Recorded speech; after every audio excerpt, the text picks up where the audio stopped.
রাধে রাধে, জয় গুরু, জয় নিতাই। সকলে আশা করি জানো এখন দামোদর মাস পালন হচ্ছে। যারা যারা দামোদর মাস পালন করছো খুবই ভালো, ভগবানের কৃপা প্রাপ্তি লাভ করবে। আজকে একটা বিশেষ তিথি, বিশেষ দিন। আজ হচ্ছে শুভ রাধাকুণ্ডের আবির্ভাব তিথি। সেই সম্বন্ধেই তোমাদের একটু বলবো। তোমরা অনেকেই হয়তো জানো, আবার অনেকে হয়তো জানো না, তাই জন্য তোমাদের একটু বলবো, তোমরা শোনো। আশা করি তোমাদের সকলের ভালো লাগবে আর অনেক কিছু জানতে পারবে। সব থেকে বড় কথা হচ্ছে অনেক কিছু জানতে পারবে। রাধাকুণ্ডে স্নান সেই করে একবার, রাধিকা সমান প্রেম জনমে তাহার।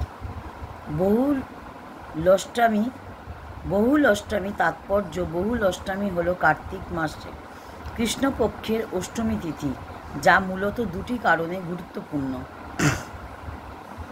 প্রথমত, এটি রাধাকুণ্ডের আবির্ভাব দিবস এবং বৃন্দাবনে তো মারাত্মক এখন সময়। গত বছর আমার যাবার সৌভাগ্য হয়েছিল, কিন্তু এবছর আর ধাম দর্শনের সৌভাগ্য মেলেনি। যাই হোক, তোমাদের এটা বলছি, তোমরা শোনো। গুরুত্বপূর্ণ, প্রথমত এটি রাধাকুণ্ডের আবির্ভাব দিবস এবং দ্বিতীয়ত এই দিনে ভগবান শ্রীকৃষ্ণ বৃন্দাবনে অরিষ্টা অসুর নামক অসুরকে বধ করেছিলেন। এই দিনে রাধাকুণ্ডে স্নান করা অত্যন্ত পুণ্যময় বলে মনে করা হয় এবং এটি রাধা ও কৃষ্ণের কৃপা লাভের একটি বিশেষ উপলক্ষ। কার্তিক মাসের কৃষ্ণপক্ষের অষ্টমী তিথি বহুলাষ্টমী নামে পরিচিত।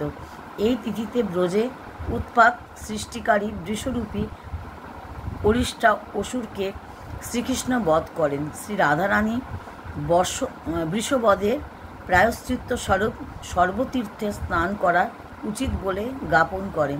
শ্রীকৃষ্ণ বামচরণে গোড়ালির আঘাতে এক কুণ্ড প্রকাশ করেন, তা শ্যামকুণ্ড নামে বিদিত। মধ্যরাত্রে শ্রীকৃষ্ণের আহ্বানে পৃথিবীর সমস্ত তীর্থ নিজ নিজ রূপ ধারণ করে এই স্থানে আগমন করেন। ক্ষীর সমুদ্র, লবণ সমুদ্র,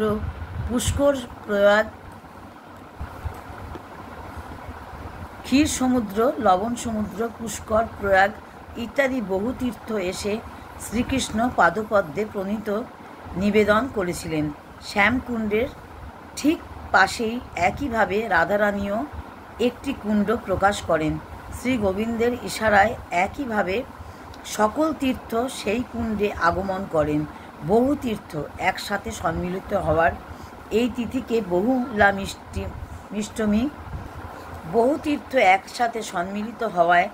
তিথিকে বহুলাষ্টমী বলা হয়। জয় শ্রী রাধাকুণ্ডের আবির্ভাব তিথি, জয় এবং বহুলাষ্টমীর জয়। তোমাদের একটা কথা বলবো, যারা এই রাধাষ্টমীর স্নান করতে পারোনি বা ব্রজধামে যেতে পারোনি, তারা বাড়িতে যারা স্নান করবেন তারা ওই একটি মন্ত্র আছে, সেটি বলে স্নান করবে, তাহলে সব তীর্থের সমস্ত স্নানের পুণ্য অর্জন করতে পারবে। সেই মন্ত্রটি তোমাদের বলে দিচ্ছি। এটা তোমরা স্নান করার সময় বলতে পারো, আবার পুজো করতে বসেও মাথায় সেই জলটা দিয়েও বলতে পারো, কিংবা হাতে জল নিয়ে আগে মন্ত্রটা বলে দেবে, তারপরে ওই জলটা মাথায় দেবে, তাহলে সব স্নানের সমস্ত তীর্থধামের স্নানের মহিমা পাবে, মাহাত্ম্য পাবে।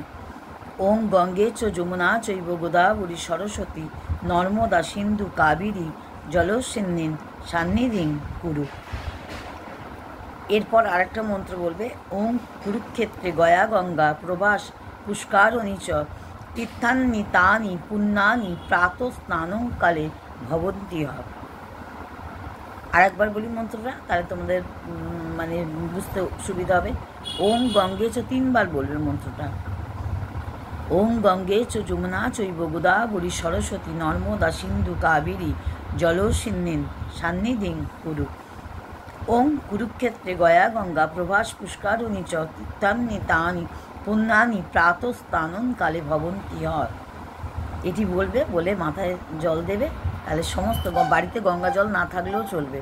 এটা যে গঙ্গা জলে করতে হবে তার কোনো মানে নেই। বাড়িতে শুদ্ধ যে জল থাকবে সেই জল হাতে নিয়ে কিংবা কোষাকুষির মধ্যে নিয়েও করতে পারো, যেটার মধ্যে, বা পঞ্চপাত্র যদি থাকে বাড়িতে সেটার মধ্যেও করতে পারো, কিংবা তাম্রপাত্রে নিলে সুবিধা হয়, ভালো হয়।